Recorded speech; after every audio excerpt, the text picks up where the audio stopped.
একটা সুখবর, সেটা হচ্ছে সৌদিতে কর্মীর পাসপোর্ট জব্দ করা যাবে না, ফি নেওয়া নিষিদ্ধ, প্লেন ভাড়া দেবেন নিয়োগকর্তা। এটা খুবই একটা গুরুত্বপূর্ণ সিদ্ধান্ত।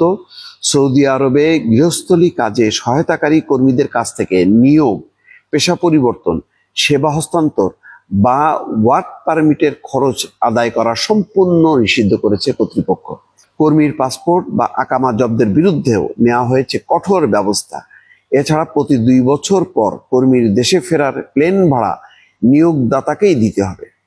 এসব নিয়ম ভাঙলে সর্বোচ্চ 20,000 সৌদি, বাংলায় টাকা হচ্ছে প্রায় 6.5 লাখ টাকা জরিমানা এবং 3 বছরের নিয়োগ নিষেধাজ্ঞা জারি করা হবে বলে জানিয়েছে বার্তা সংস্থা ওকাজ বা সৌদি গেজেট। এটা একটা ভালো, অন্তত কর্মীদের অধিকার রক্ষার ক্ষেত্রে এটা একটা গুরুত্বপূর্ণ পদক্ষেপ। দর্শক।